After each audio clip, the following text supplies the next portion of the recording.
All right, so I think we're live with this last edition of the GBL Scandinavia Game-Based Learning Scandinavia sessions. The last one we're going to do before summer break.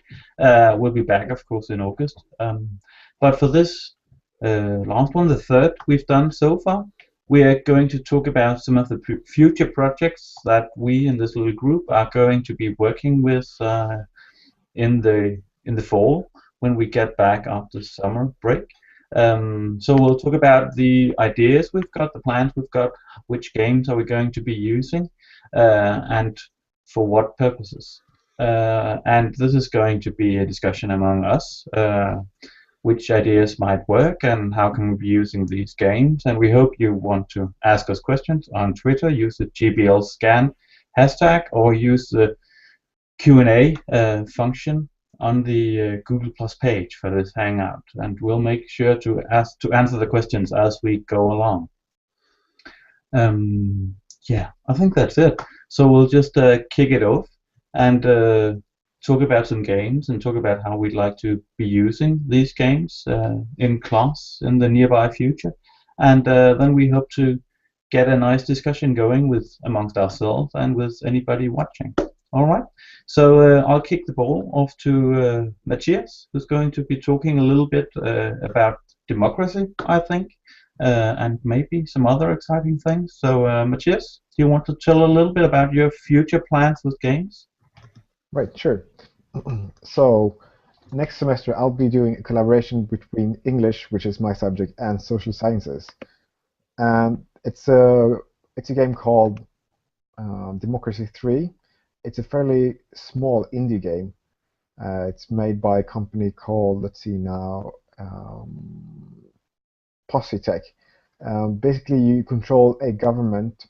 You're prime minister of a country, and you rule a country, having to make all of the relevant decisions for the nation, such as income taxes and uh, well, different sort of punishments for crimes, etc.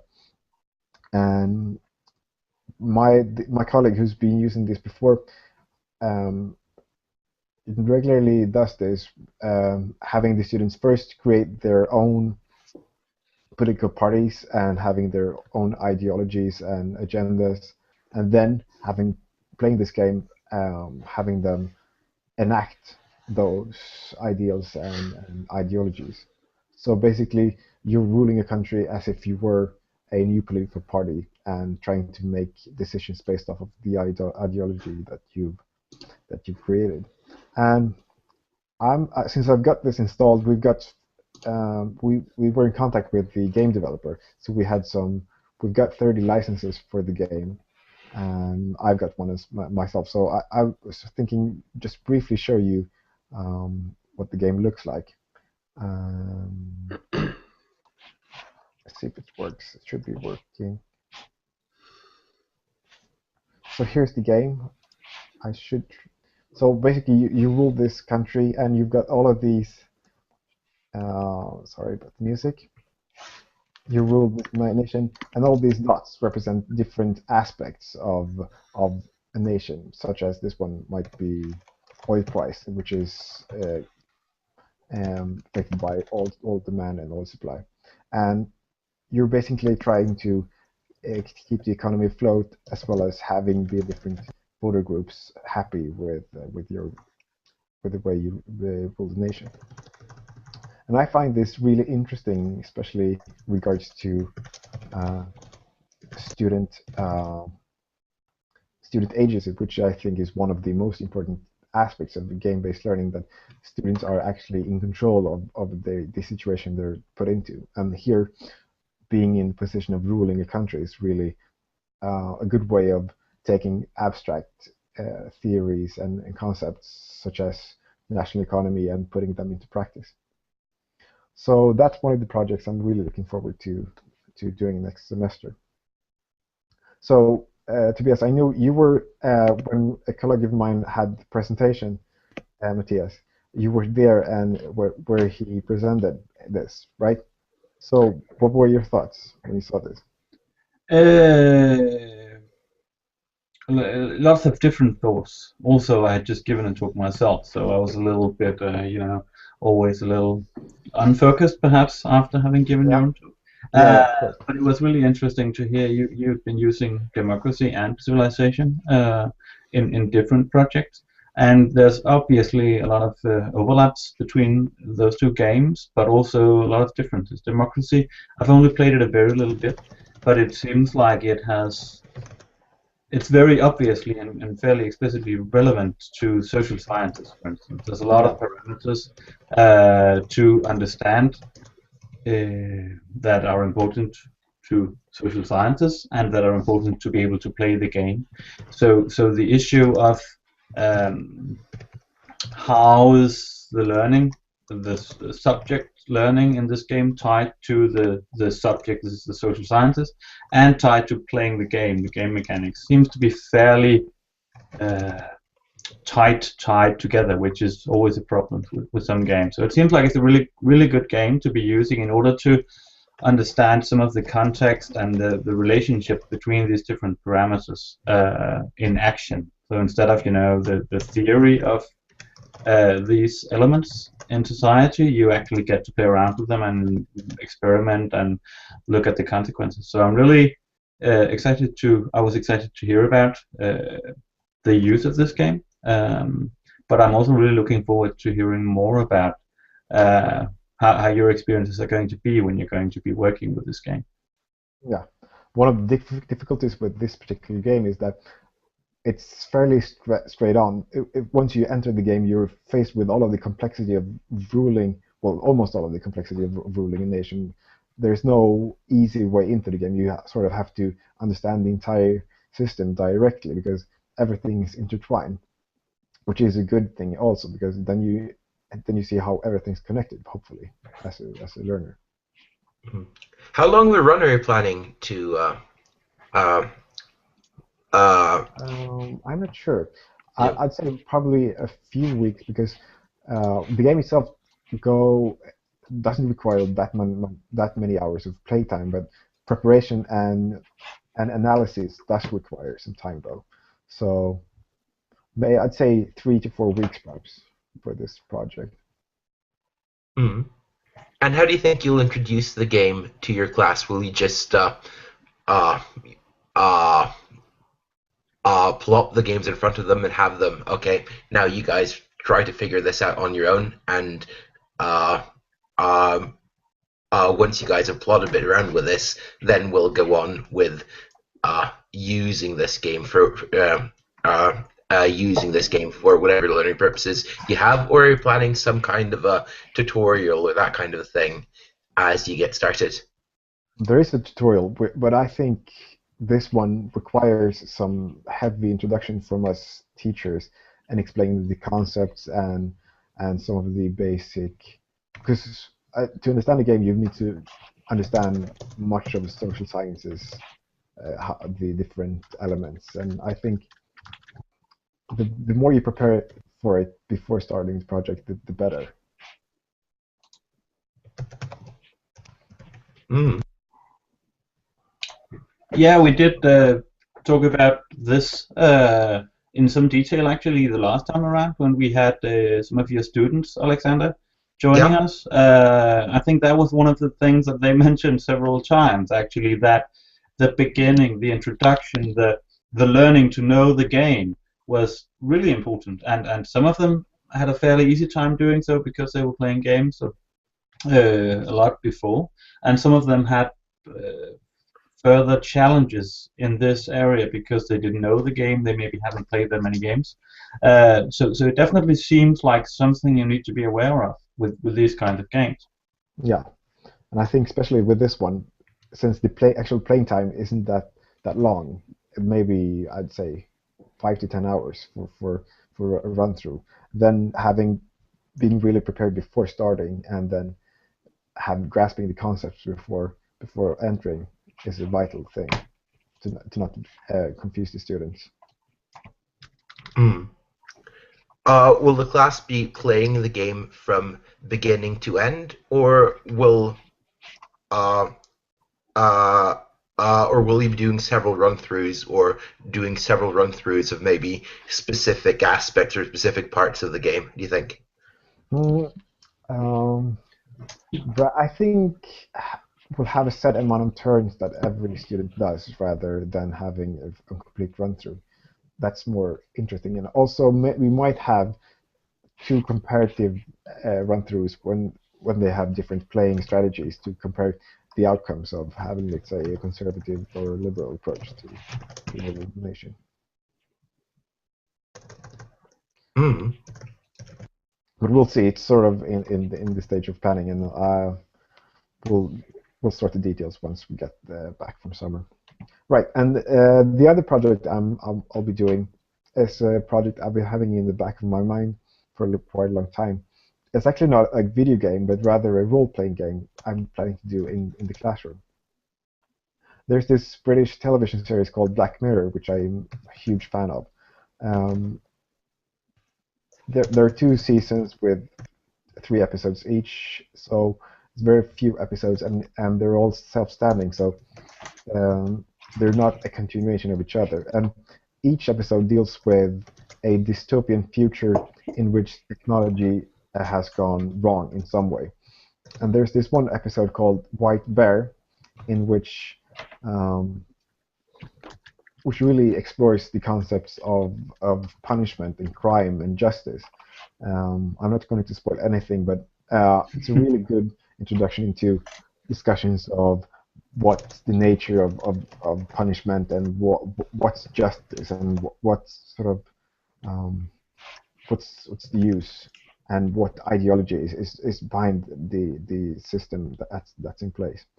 So my idea is that the students first watch the episode and then we'll have a debate in which some students are given set roles and they're going to play a debate, which is going to be, in my mind, a live broadcast from our TV studio, which we have at school, and which Cool. there's one person being the host, and there are different students who have got different interest in seeing um, this system of justice that's being played out in the series, um, whether or not they're for or against it, whether or not they want to abolish or keep the way the system is run. Um, I haven't done that many role-playing projects before, so it'll be interesting and possibly quite challenging, but I think it going will be quite fun to have the students engage and enter different roles and mindsets. By the way, if you want to watch something during the summer which is slightly depressing, I can recommend this series called Black Mirror, BBC. Dystopian future. A warning though for the first episode of the first season, which is very graphic and might offend some sensitive viewers. So you might want to skip to the second episode of the first season, But if which you've been also watching Game of Thrones, you should be safe, I suppose, uh, in terms of graphic stuff.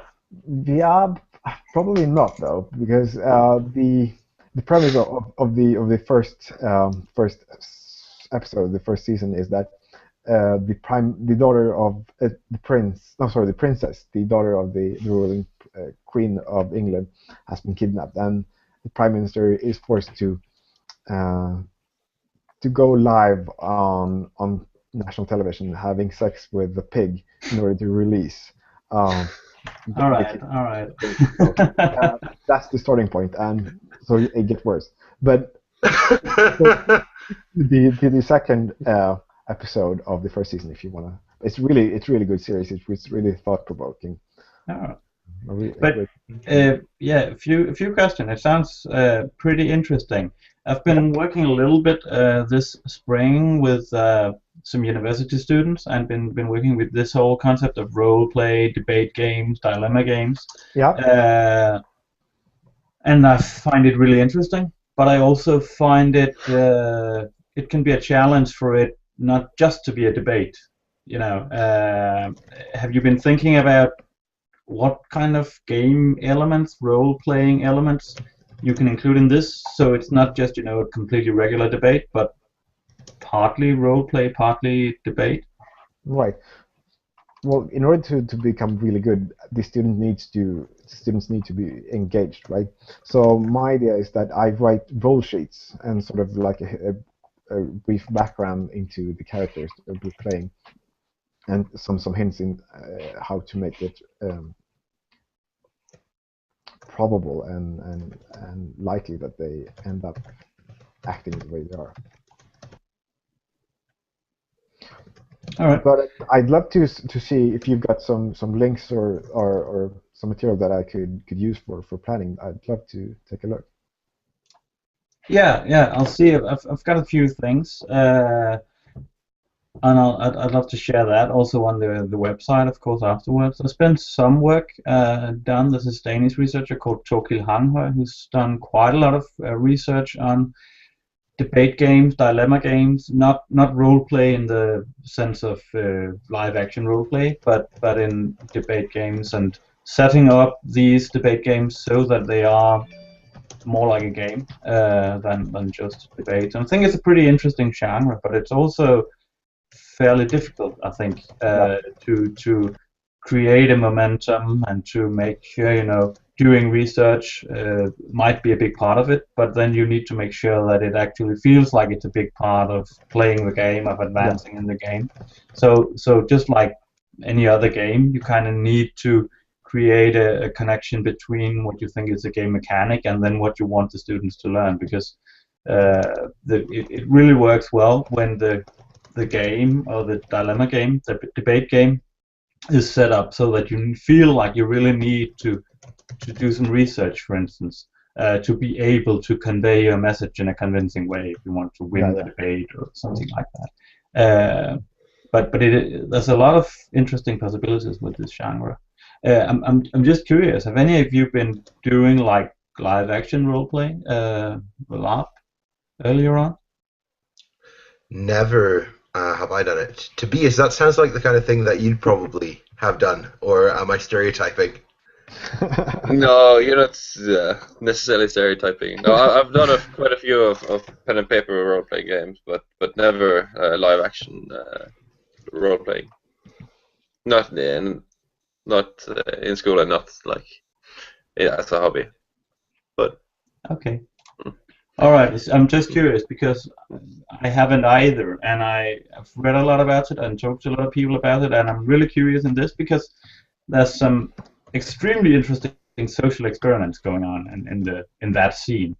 So it might be cool to hear about later on at some point. But I'm looking forward to hearing how this thing with the pig pans out, Matthias. Yeah, And yeah, I'll try to collect a bit of material I can share with you all that'd be great. later on. I think we're getting some questions in the Q&A thing. Quick question is, what is it called? And oh Which one? yeah, yeah, we got the question, what is it called, from Yasim and Alsop. I think it may be the TV series she's Right. referring to. So am I allowed to answer the question? No? I think you can just answer it by Right. talking, and then it. So it's called Black Mirror. It's a BBC production, I think. Um, and yeah, there've been 2 seasons aired so far, and I recommend most of them. And they're really, really good starting point for conversations about society and the way we're heading. Such as that. All right. Yeah. I hope that was what you were asking. Yeah, if not, Yasmin, just if pose the not, question just again. pose a question again. And we've got another question. I'm thinking we'll just take this now, and then we'll go on to the rest of the things we've got planned. The next question, and I really don't know the answer to this, is Adam Clark. I've been having a lot of brilliant conversations with Adam on Twitter, and he's asking, has anybody got experience with Kerbal Edu yet? And if so, what range of lessons have been explored? And I imagine the answer might be no, but I'd love to hear. Do you know about the Kerbal Space Program? I've yeah, heard about it, but I don't really know much about it beyond that I've heard about it. But Tobias, I know you've been talking about Kerbal earlier on.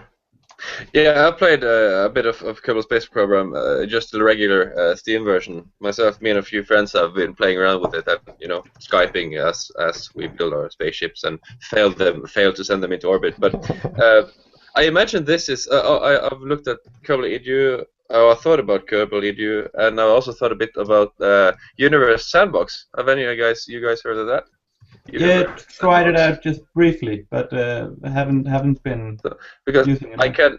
So I'm not a physics teacher, but I imagine perhaps our colleague Alexander Jørgen, who's done some exciting things with the Portal 2 edu, he could probably be tempted to try out Kerbal and Universe Sandbox. I can imagine, at least. Mm. Yeah, Mm. let's push him in that direction. Yeah, definitely. Yeah, we probably we need a need physicist some. on the team. Yeah, I'm thinking we need a physicist on the team because I don't know. I've played a bit of Kerbal as well, and all I know is that the guys that made Minecraft Edu are also making this Kerbal Edu because, of course, building rockets is a lot of physics and math, and making a rocket get into orbit and land on a planet is Yeah. extremely demanding, and it's like a really good exercise of using like what games do. You get to use, in this case, math and physics to do something meaningful, like build a rocket and send it into space. So the basic idea is brilliant, and I'm really looking forward to seeing where this Kerbal Edu goes. And I'd love to have people on the podcast at some point who could tell us more about this, really, because it seems we're all of us a little ignorant on building rockets. Yeah. But yeah, sadly we can't we can't say that much about it at this point, Adam. So that's kind of a disappointing answer, perhaps. Yeah, I remember a friend of mine when I was playing this. I remember a friend of mine who was playing it at the same time I was, going, "Dude, this is rocket science. Like, this is actual, not actual rocket science per se, but this shows how like, this is a completely different approach, very different approach to game-based learning than what most of the stuff that we have done so far is." But it's good to show that the games are really good at is spatial simulation and physical simulations. So, it's keeping in the tone and the principles of how and why we've used games in our learning so far. To give a demonstration or a meaningful context of learning. Physics, for instance, or ethical dilemma, ethical argumentation, and so on and so on. So, yeah, hopefully we'll get our colleague to try this out next year. Yeah, let's finish on that note. I also see that Yasmin writes that she can't be able to talk for a change, and that's of course because it's just the four of us in the actual hangout. But yeah, I'll say this again, that we'd love to have guests in future hangouts. So if you, Yasmin, or anybody else watching would like to participate, would like to tell about games you've been using in class, we'd love to hear from all of you. All right. Any of you wants to tell about? We've heard about democracy and a bit about this role-playing debate game that Matthias wants to do based on this British TV show. Any of you two guys, Tobias or Alexander, wants to tell a bit about your future plans? How about you go on with your own projects first, Matthias? Yeah, I can do that. I think I've got a few things. I'd like to mention the festival that I'm doing, Counterplay, which I've been working on for some time. I did the first edition back in April, and I'm going to do another one next year. There's a lot of things that are, as of yet, undecided, but it's going to be in Aarhus, it's going to be in the spring, and it's going to be a crossover of learning with games and play, but also just the cultural aspects and also the way you can use games and play in businesses. But of course, now I should probably focus on the learning part. I want to bring together researchers and developers and teachers and other people with a professional interest in using games and playful approaches in education. So it's about the specific games, the festival, but it's also going to be about playing and about creating a playful atmosphere, for instance, in education. I'm pretty interested in that because I think there's a lot of the creative experiments that we need to do in education are often easier when you feel like if the atmosphere is playful, if you've created a safe atmosphere where people feel safe enough to play. There's a lot of things that can be done that are either that might be intimidating if you don't have that atmosphere. And I think that playing in education is very important. Also, when not playing games. So that's really a thing I'm focusing a lot on in my work and in the festival as well. Um, yeah, but as I haven't really planned that much for next year's festival, I'm not probably going to say a lot more about that. Just keep an eye on counterplay.org. I just wrote some stuff today about local things I'd like to do, playful interventions in public space, for instance. I'd like to do a lot more of these brief interventions where we create playful bubbles out in public space, out in the cities. And I'd also like to create some more playful, if not interventions, but activities at museums and other cultural institutions. Yeah. And then I've got a more specific project that I can't say that much really because we're not that far, but it's with younger students. It's in primary school, and it's mostly about trying to engage boys in reading. So it's in around 5th grade, and it's trying to create a bridge between reading books and video games, and probably mostly Minecraft, really. And the core of the project is that the students are going to work with a professional writer, and they're going to create characters and storylines and atmospheres and universes themselves that they're going to create outside of the game, and then they're going to recreate these things in Minecraft and going to exchange their stories that they've been writing. So they're going to read each other's work, and they're going to dig into different genres to figure out if what we're doing in Minecraft is like a horror story or a Robinson Crusoe or any kind of genre. They're going to have to do some research on that, but it's all going to be focused around creating these things and these stories and these characters in Minecraft. So it's an attempt to figure out in practice if using a game, Minecraft, as like the goal, you're going to do something in here because the game itself is known to all these students and they're quite intrigued by it, they're playing it a lot. Can we create a link between the interest in the game and the sometimes lacking interest in reading and writing? So it's revolving a lot around this, which Constance Steinkuhler and other people talked about as interest-driven learning.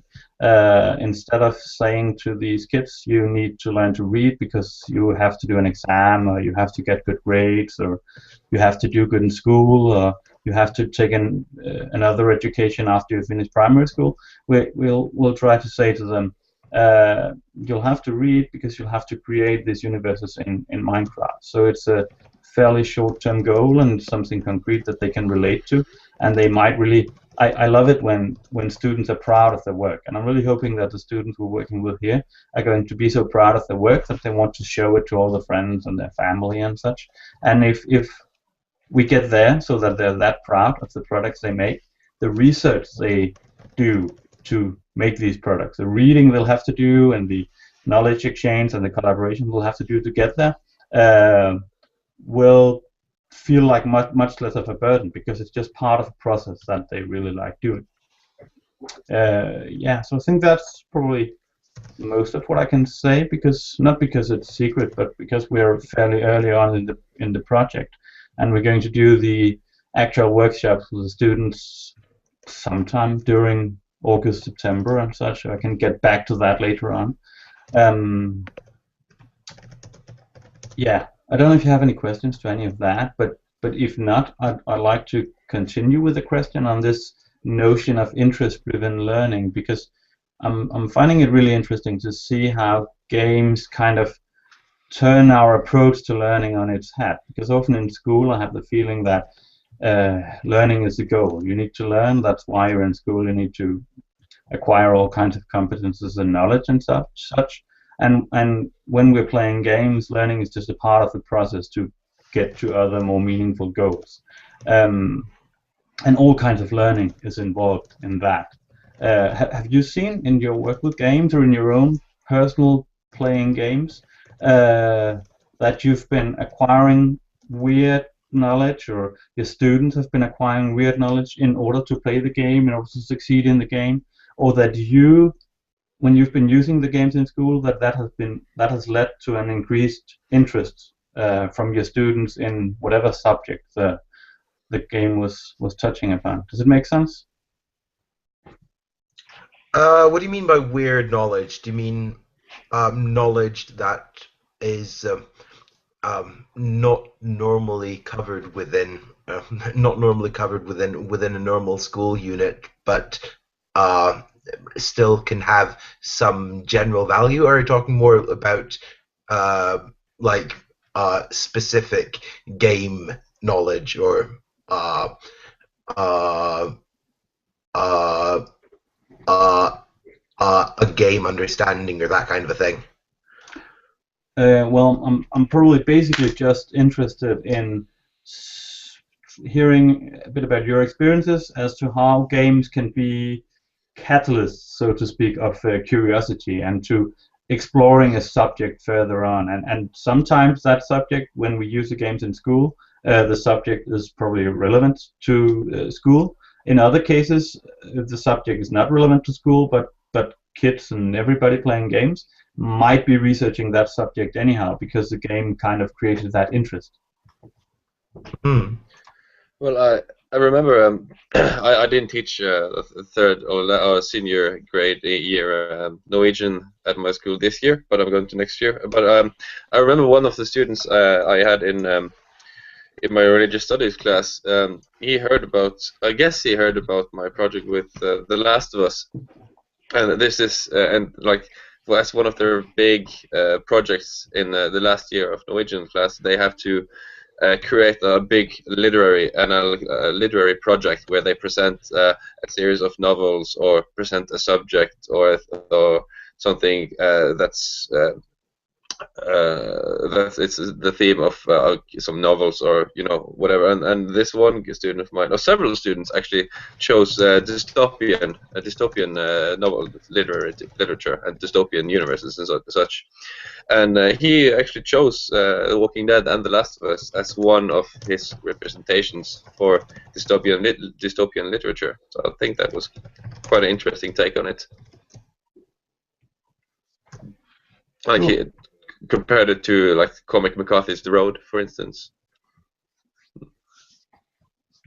Cool. I guess we could go to the other question that Jasmine's posted here on the side. Do you inform parents about the games used in school? For example, Assassin's Creed, how did they react written in the curriculum? Now, none of us, as far as I know, have used Assassin's Creed, but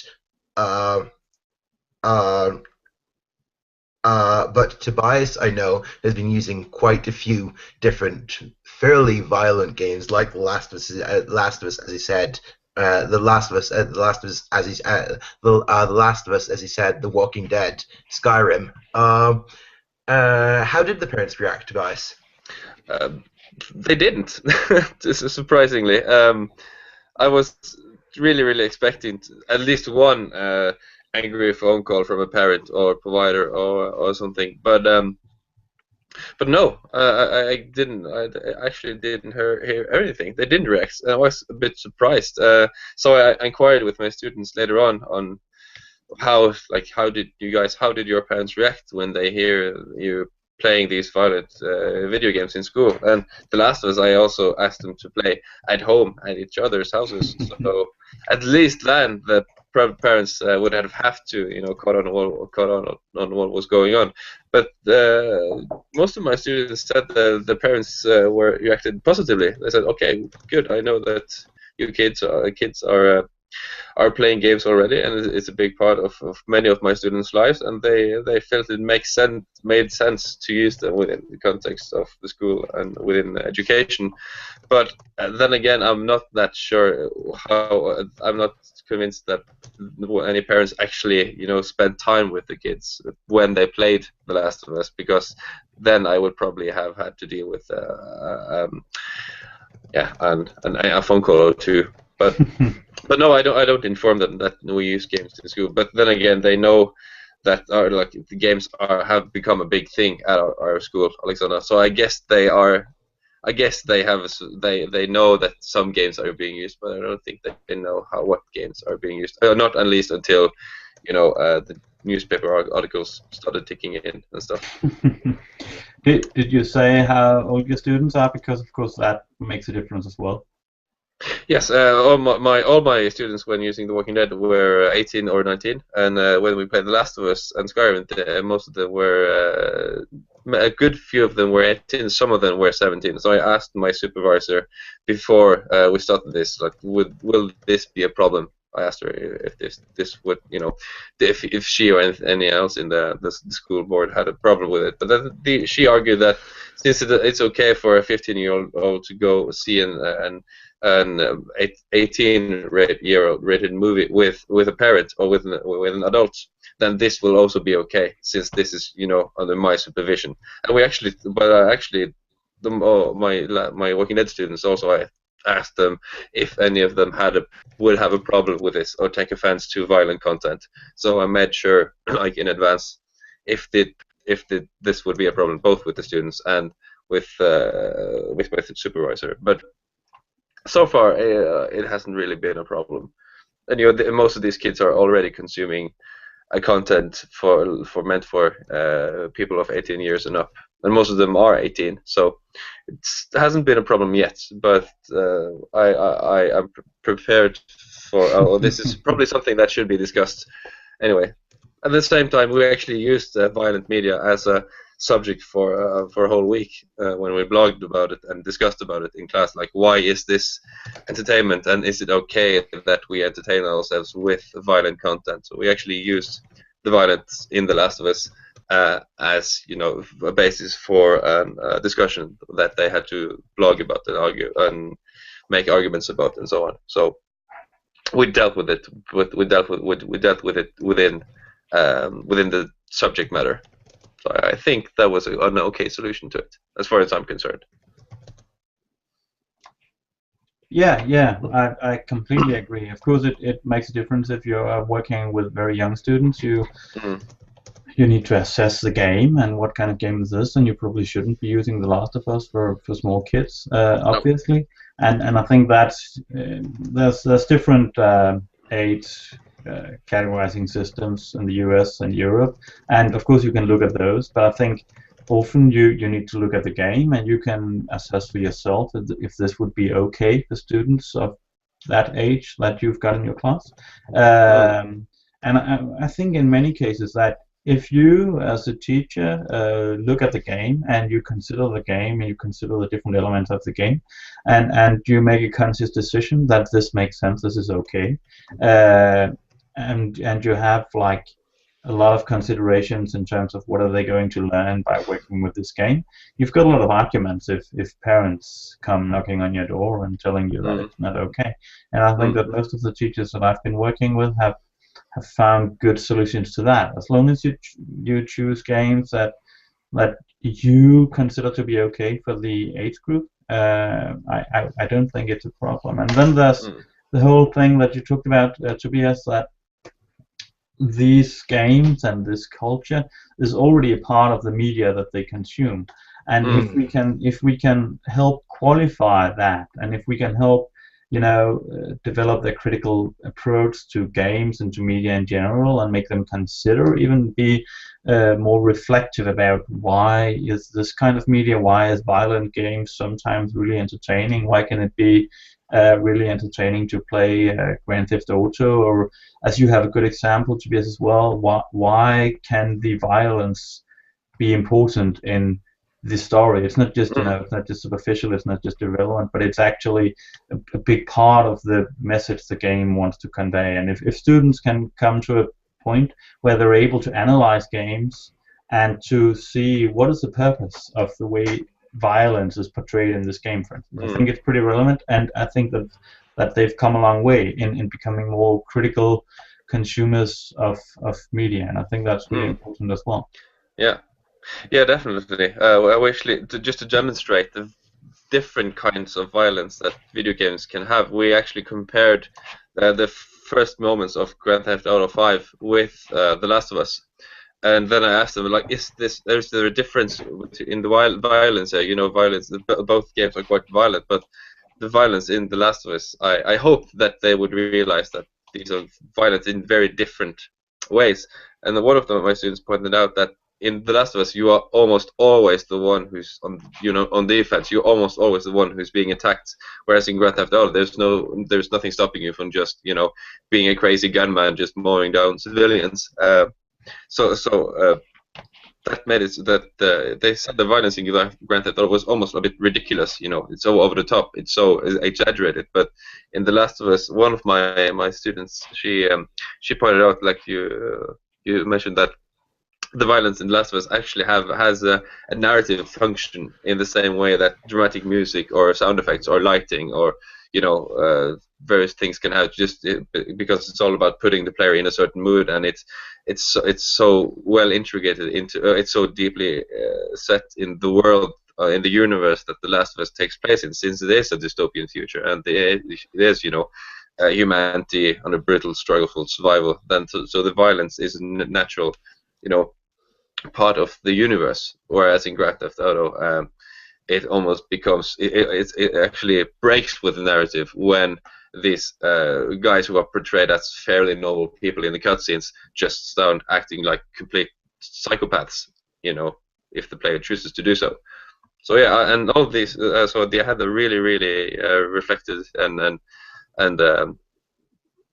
really intelligent way of dealing with these subjects. So I'm glad we actually took a whole week to discuss these things, because, as you said, this is they already consume this kind of content outside of school. So I think it's important for us to actually talk about this in school and make them critical and aware of violent media. Yeah, I completely agree. Can I talk a bit about Gone Home? Yeah, you absolutely can. Yeah. So Gone Home, that's a game that I'm planning on using with my English students now in this next term. Now, Gone Home, this is a pretty cool little game made by an indie game developer called Fulbright, located in Portland, Oregon. Now, I first heard about this game through reading the blog of a Canadian teacher who's called Paul Darvasi, who's an absolutely excellent teacher. And whoever is watching this, I really, really recommend you guys to check out his blog, which is at ludiclearning.org. I'll post that address on the main page of this Hangout afterwards. Really check it out, because he's been doing some amazing work. Now, he made a run of this game.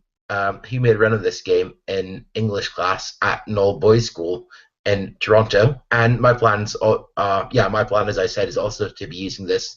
My plan is also to be using this in grade 11 English, probably for a period of 2 to 3 weeks. And also, if everything goes according to the plans that we have right now, then I'm actually going to be running this unit simultaneously with Mr. Darvasi's class, over in Toronto, wherein our students will be expected or required to interact with each other as they work with this game. Now, I do find it a bit difficult to talk about this game without giving too many spoilers, because much of the value that I find within this game is also much of the much of the value that I find from this game will effectively uh, be destroyed, or at least limited, by knowing too much about it as you go in. So I'll try to keep spoilers at a minimum, but I'll try to keep spoilers at a minimum. But I might uh, uh, uh, um, but I might still have to give away a few things. So uh, uh, so if you are worried about spoilers, just uh, turn on mute whenever I give. Turn on mute whenever I give you the signal. So now, my previous experiences with using games in school, I've been using this fairly, well, actually not fairly, this huge complex game taking this huge complex game that took up both a lot of class time and demands a teacher with a fairly significant background knowledge within games in general and within that game itself, Civilization 4. Now, what I love with Gone Home, uh, what I love about Gone Home compared to Civilization 4, that's the fact that this is a game that can effectively be completed. That can effectively be completed. Can effectively be completed. Be completed. At least the gameplay can be completed within a stretch of, say, 3 to 5 hours. And also, the user interface of this game is very, very simple for both teachers and students who have a limited background in computer games to pick up. So, uh, one of my major challenges when I was using the Civ 4 game was the fact that it took a long time to get all the. Uh, it took a long time to ensure that all students had a sufficient understanding of the user interface uh, before we're actually able to use this game for the purposes that we wanted to for school. While in Gone Home, this isn't really an issue. Uh, um, this isn't really an issue. Even a person who's pretty much never tried playing a computer game at all earlier on will quite quickly be able to pick up how to navigate and how to actually play the game. And in addition to that, there are no time constraints or anything like that, so that time constraints or anything like that. Time constraints or anything like that, so that the student has ample time to reflect upon. Okay, what am I actually seeing here? What am I actually doing here? What exactly is the story so far before he moves on? And in addition to that, the game tells a really, really good story. This is a really, really good piece of narrative gaming, or narrative literature, for that matter. And it can be worked with and analyzed in much the same fashion as you'd work with a short story, a novel, or a film. Uh, Short story, novel, or film, and that is much the approach that I'm going to take to using this game in school. And so the basic premise of the game is that you play as a 19-year-old girl returning to her family house after a year abroad, and when she returns, the house is empty. And basically, what the player has to do is to explore this house and look for clues to what exactly has happened here. And the tone of the game is quite dark. And starting the game, the player gets a sense that this is some sort of a horror story that's going to be playing out. When I started playing, when I opened the game for the first time, I got a very, very strong feeling that this really, um, uh, um, um, um, uh, uh, I picked up a very, very strong resemblance between this game and a game I played many, many years ago called Alone in the Dark. I don't know if any I don't know if any of you guys have played that. Play that game, Alone in the Dark. Yes, I did. Years Very ago. long time ago. Yeah. I Yeah. have not. So. Uh. Uh. Uh. Uh. So Alone in the Dark is this quite dark horror story where this quite dark horror story set in a dark abandoned mansion. You don't really know what's going on in the beginning of the game, but then as you explore the house, all sorts of monsters and really creepy demon-like beings appear, and that was sort of what I was expecting as I started off playing the game.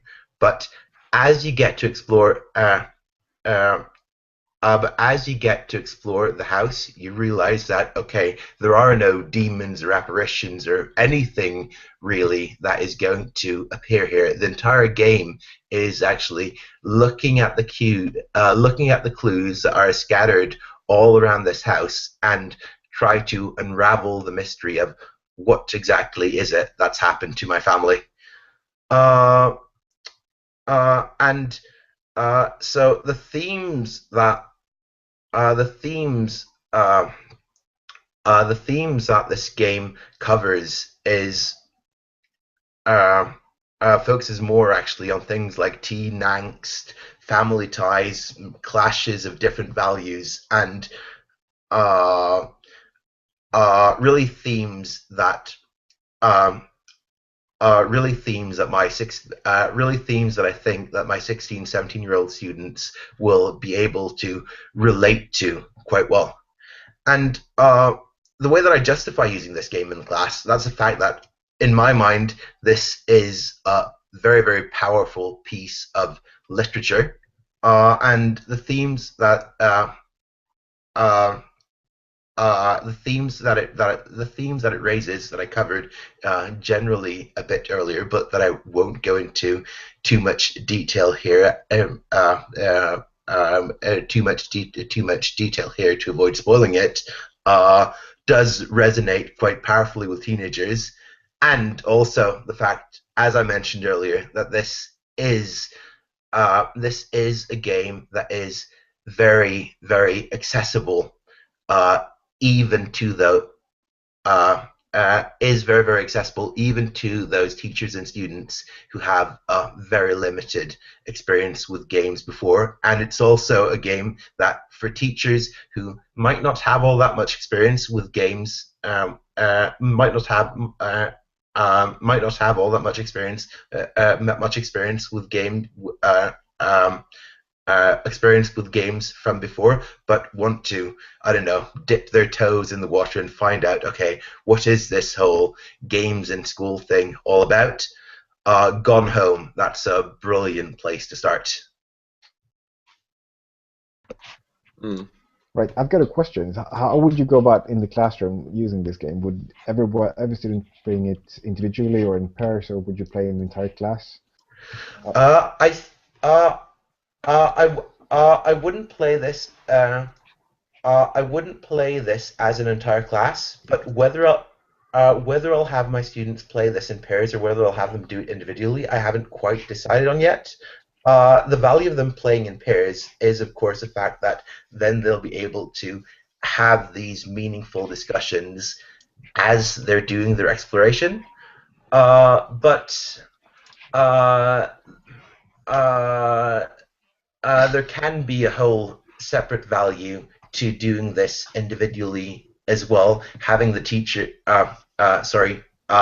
students do this, I don't know, literary exploration by themselves, and then going on to discuss. Okay, so what uh, uh,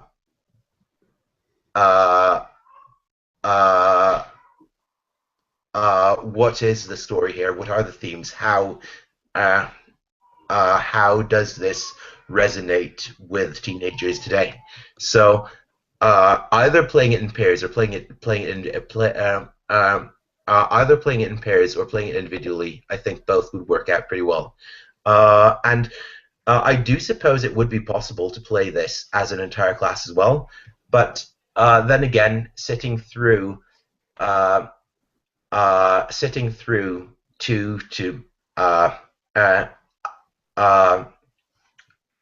uh, sitting through 2 to 4 hours of playtime where only one uh, uh, where only one student has the control the entire time. I don't think that's I don't think that would be all that interesting for the students. Right. No, I completely agree. It's with all of it, it's a great game. I remember playing it earlier this year, back when I was in Greenland and everything was dark and I was in this little room, and just playing that game and the atmosphere is so amazing. And when you've been playing, like you said, horror games earlier on, you have certain genre expectations that are not really met because it's just a different game. And it really plays with that, and then it just tells a wonderful story. So amazing. I'm really looking forward to this, and I completely also agree that this is obviously another kind of literature that might make more sense with at least some of the students you guys have at this point, and it's definitely touching upon a lot of the themes that we consider important in novels, for instance. So I'm really looking forward to that.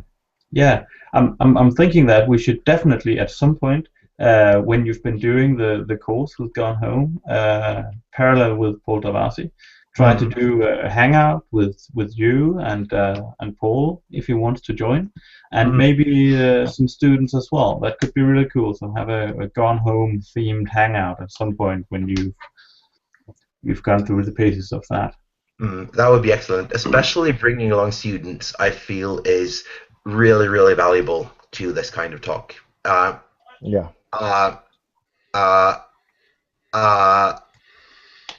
Student voice is far too seldom heard in this kind of discussion, unfortunately.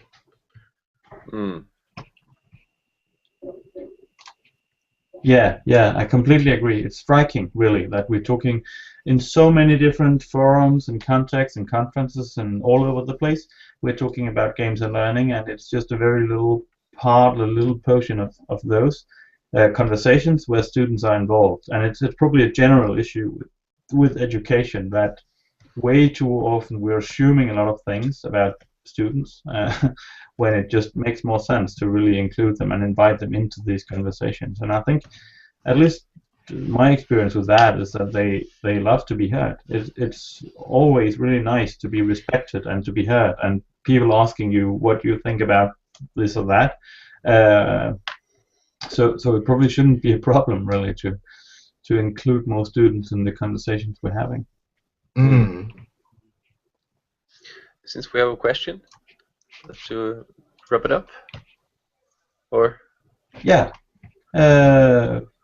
I didn't see that as I was so eager talking about students and Gone Home, but it's true. Yeah, we have a few comments. One from Adam as well. He said that his brother plays LARP games. That's not so much a question, but I'd love to at some point to invite somebody in who could tell us more about LARP games because that's really fascinating. And then we've got one question. I think. All right. We've got a final question here, which might wrap up things for all of us.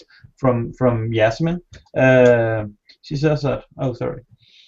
I was just about to sneeze. I think Gone Home game sounds brilliant, mysterious. How expensive? She asks. That's one question. Minimum, what age do you think we should be using it for? For the curriculum, where would it fit? Or in a game club? All right. So that's at least 3 questions. How expensive is it? Now, they sell it on Steam for I think about $20. But the people over at Fulbright, they've been very, very helpful. And though they don't advertise this on their page, um, um, uh, though they don't though they don't advertise this on their webpage, they sell educational licenses for $5 a pop. So Oh. not very expensive. In fact, quite cheap in my opinion. But then that again also depends upon what kind of a budget you're working with. When it comes to the age group, I don't know. I'd say no younger than 14. At least. Uh, um,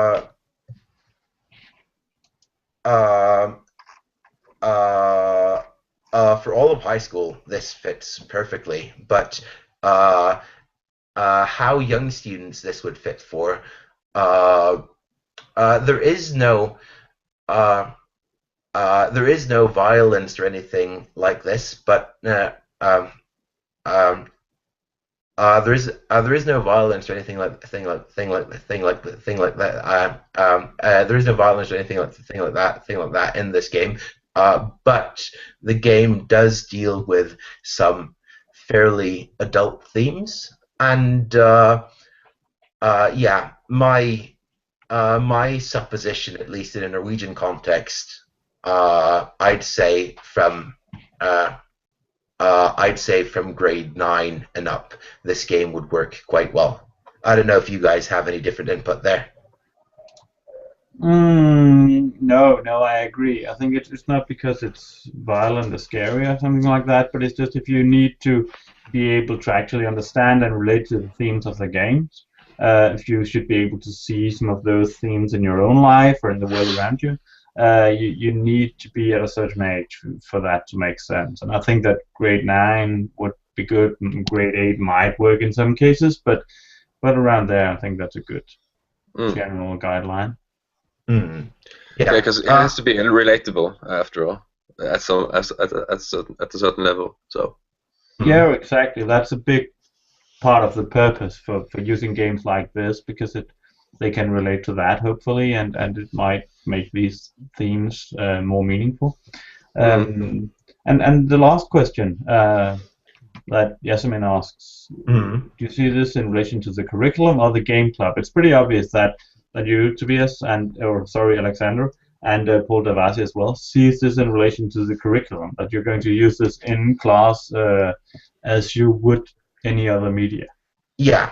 Could you say a bit more about the curriculum side of things, your considerations here? Yeah. We'll be primarily we'll primarily be relating this to the culture and literature parts of the curriculum, though the whole language part of the curriculum though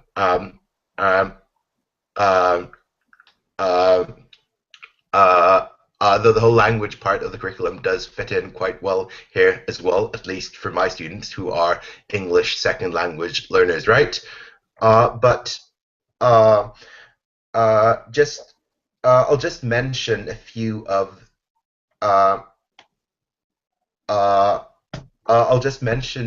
the curriculum goals that we have in the Norwegian English curriculum for grade 11. One of those is, now I'm just translating spontaneously here, to discuss culture and areas of society in several English-speaking countries. It fits in with very well. Discuss different types of English language literary texts from different parts of the world. Now, defining a computer game as literature is not necessarily uncontroversial. But the way I see it, but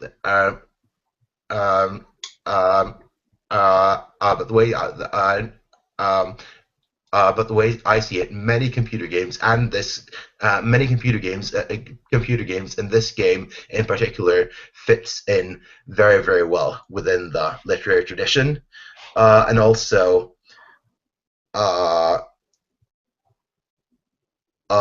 we have a curriculum goal called discuss English language films and other cultural expressions from different media, which uh, uh, uh, which this would fit perfectly under. Brilliant. I think that's a good answer for that question. And I also see that we are running a bit over time, or at least the 1 hour we always aim for. We are a bit over that. We've covered a lot of ground again. I think it's been good to talk about some of our future projects. I'm looking forward to talking about these projects again when they're running, to hear how it all goes. We should probably wrap it up. Do you have anything you want to say in relation to your future projects? Or my final questions would be: we're nearing in on summer. Maybe you guys are already off on summer break. I don't know. Do you have any plans for games you want to play during summer? Too many. Especially Yeah, now that that's the a problem. Steam sale is over. So Yeah, yeah, that's the issue here as well. I haven't played Papo and Yo, and I just started playing that on Friday, and I'm going to finish that either today or the next couple of days.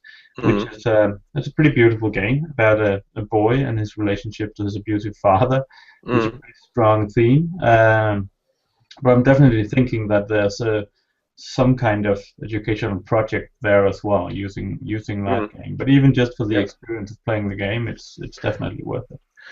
I just today I actually started Actual Sunlight, which is a very simple game. I think it's made in RPG Maker. I think it's made by one guy, and it's about, maybe you probably heard of this. It's about how depression and other darker thoughts are how an individual person experiences this in his everyday life, and that from the first a few minutes hooked me completely, just because it's written really really well. I think even though the graphics are really really simple, it's all based on, I think, mostly ready-made assets from RPG Maker, but yeah, I was hooked immediately.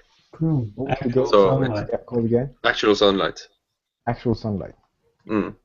It's on Nice. Steam for like €5 or something. Cool. Oh, I don't need to hear that. I have too many games in my game list already. Too many books, too many articles, too many everything, Yeah, and these things just keep piling on up. yeah, that's procrastination for you. It's true. Mm. All right. Any final comments before we all I go think out? one that didn't get here from YouTube bias, but might be a good startup for next session after the summer. Sorry? I think it's sad it wouldn't get here from about your projects that are coming up, but maybe we can start off next session by listening to some of your thoughts. Yeah, sure. And like Matthias said, we would love to have guests on these hangouts. So I think Paul, Mr. Devasi, and your students are pretty much given, I guess.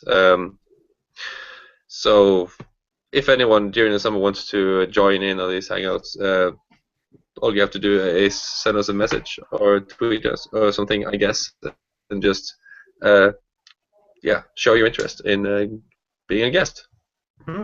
Yeah. And so thank you to those of you guys who have been following us live now, and thank you to whoever is watching this recording at some time later on. And an especially big thanks to those of you guys who have contributed in the Q&A part of this, because that just makes these discussions a whole lot more interesting. Mm. Definitely. Yes. Right. Yeah. Yes. Thank you. All right. I think All right, so- we're there. And this is the third hangout we've done in this series, and we're certainly planning to do a lot more. And I'm thinking that we're learning a lot every time. And now we've even got these fancy name tags, so things are moving in the right direction. And I'm looking forward to seeing all of you guys again after a good long summer. And remember to also climb a tree. All right. Thanks for that, Matthias. That's it. Bye, guys. See you soon. Bye. And thank you to anybody watching.